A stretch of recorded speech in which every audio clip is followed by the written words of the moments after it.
फवाद चौधरी हमारी सियासत के एक तिलिस्माती किरदार हैं।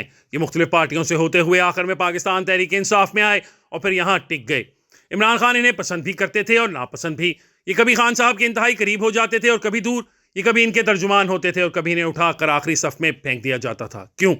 इसकी दो बड़ी वजूहात थी। ये खान को हमेशा एतदाल का रास्ता अख्तियार करने का मशवरा देते थे। ये इन्हें इस्टेब्लिशमेंट से टकराने से भी रोकते थे।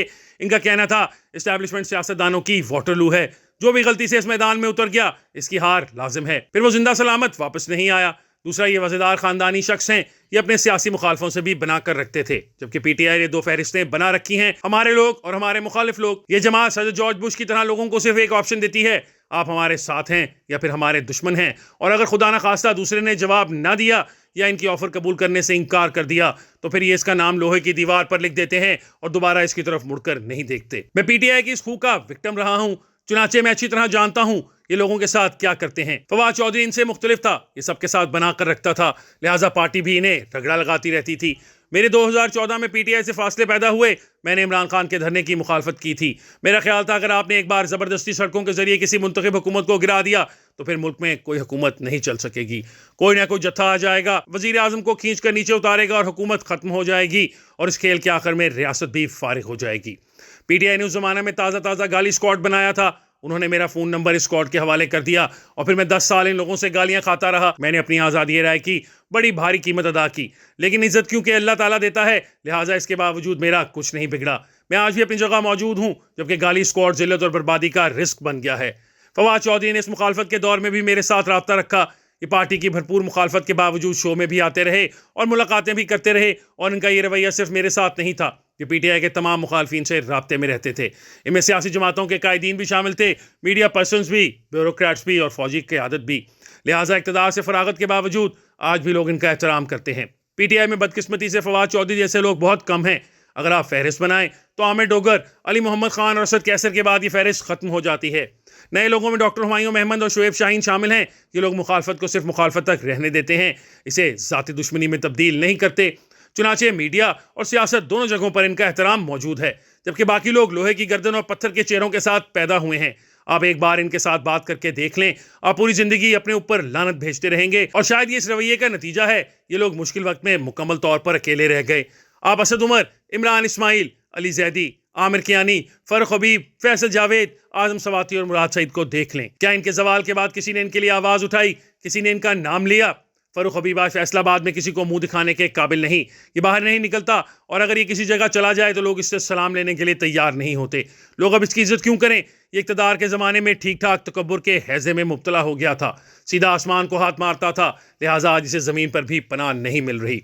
अल्लाह ताला से माफ़ी मांगनी चाहिए, इसकी नेमतों और नवाजिशात का शुक्र अदा करना चाहिए और अच्छे वक्तों में दूसरों के साथ बहुत अच्छा हो जाना चाहिए। यह अक्लमंदी भी है और बेहतरीन हिकमत अमली भी, वरना वक्त बदलते देर नहीं लगती और जब वक्त बदलता है तो फिर इंसान का अपना साया भी इसका साथ छोड़ जाता है और इंसान जिंदगी के लकोदक सहरा में अकेला रह जाता है। बड़ा पुराना फॉर्मूला है, अगर इक़्तिदार, शोहरत और दौलत के ज़माने में आपके दोस्तों की तादाद में इजाफा नहीं हो रहा तो फिर आप जान लें आप अच्छे इंसान नहीं हैं और आपका अंजाम इबरतनाक होगा।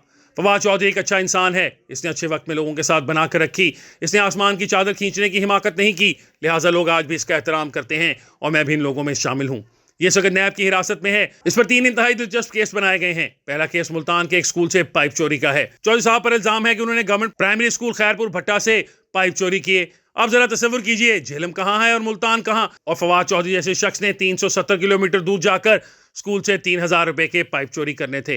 दूसरा मुकदमा, फवाद चौधरी ने अपने हल्के के घर में डकैती की और वहां से 4000 चारपाइयां और यूरिया खाद की बोरी चोरी कर ली। और तीसरा मुकदमा है कि फवाद चौधरी ने अपने हल्के में 16 अरब रुपए मालियत की 2 रोइया सड़क की तजवीज़ दी। अब जरा गौर कीजिए, फवाद चौधरी ने सिर्फ तजवीज़ दी और ये इसका जुर्म बन गया। केस की हकीकत यह है, इस सड़क का कभी टेंडर ही नहीं हुआ। हुकूमत पंजाब ने सड़क की तामीर का ठेका FWO को टेंडर के बगैर दिया था और ये इदारा क्योंकि हुकूमत का अपना इदारा है और इसमें कोई प्राइवेट पार्टी शामिल नहीं होती, लिहाजा इसमें करप्शन का सवाल ही पैदा नहीं होता। दूसरा, इस प्रोजेक्ट को भी हुकूमत ने रोककर इसकी मालियत 16 से 23 अरब रुपए तक पहुंचा दी। नैब आजकल फवाद चौधरी से तहकीकात कर रहा है, आपने सड़क की तजवीज़ क्यों दी थी? सवाल यह है कि अगर सियासतदानों ने सड़कों, पुलों, स्कूलों और अस्पतालों की तजावीज़ नहीं देनी तो फिर इनका क्या काम है? दूसरा, अगर रियासती इदारों का काम सियासी मुखालफों को रगड़ा लगाना है तो फिर इन इदारों को रियासती इदारे क्यों कहा जाता है? आप इन्हें माफियाज और खरकार कैंपों का नाम दे दें और जो हुकूमत खत्म हो जाए आप इसके लोगों को पकड़ें और कैंपों में ले जाएं, और जब दोबारा हुकूमत का वक्त आए तो आप इन्हें नहला धुला कर दोबारा कुर्सी पर बिठा दें। मुल्क में अमलन 50 साल से यही हो रहा है। जुल्फिकार अली भुट्टो वजीर आजम थे और फिर सजाए मौत के कैदी थे। बेनजीर भुट्टो, आसिफ अली जरदारी और मियां नवाज शरीफ कितनी बार जेल गए और कितनी बार इक़्तिदार की कुर्सी पर बैठे। मियां शहबाज शरीफ 2022 तक मुलजिम थे। इन्हें आपके हवालात में जमीन पर सुलाए जाते थे, लेकिन अब ये दूसरी बार वजीर आजम बन चुके हैं और पूरा सिस्टम इन्हें सलाम पेश कर रहा है। राना सनाउल्लाह पर हेरोइन फरोशी का मुकदमा बना था और फिर ये वजीर दाखिला बन गए और इनके खिलाफ FIR दर्ज कराने वाला महकमा इनका मातहत हो गया। सदर आसिफ अली जरदारी पर 2016 में करप्शन के मुकदमे बनाए गए। ये अब दूसरी बार सदर बन रहे हैं और आज इमरान खान भी जेल में हैं और कल ये दोबारा वजीर आजम होंगे। मुझे ये भी यकीन है कि फवाद चौधरी भी बाहर आएंगे और एक बार फिर वजारत का हल्फ उठाएंगे और इस बार ये वजीर दाखिला होंगे। तो फिर सवाल ये है, इन मुकदमों का क्या फ़ायदा? पूरी दुनिया जानती है फवाद चौधरी को इस्तेहकाम पाकिस्तान पार्टी में शामिल न होने की सज़ा दी गई। दूसरा सिस्टम इन्हें इलेक्शन से भी रोकना चाहता था।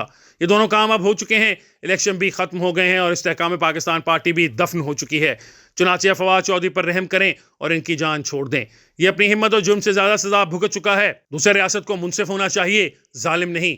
ये अगर मियां शहबाज शरीफ को दूसरी बार वजीर आजम और आसिफ अली जरदारी को सदर बनने की इजाजत दे सकती है तो फिर फवाद चौधरी का क्या कसूर है? इसने आखिर कितनी चारपाइयाँ, कितनी खाद और कितने पाइप चोरी कर लिए हैं? इसे भी माफ़ कर दें। और आखिरी बात, इमरान खान ने 8 फरवरी के इलेक्शन में साबित कर दिया अवाम इसके साथ हैं। लोग इसे वजीर आजम और PTI को इक़्तिदार में देखना चाहते हैं।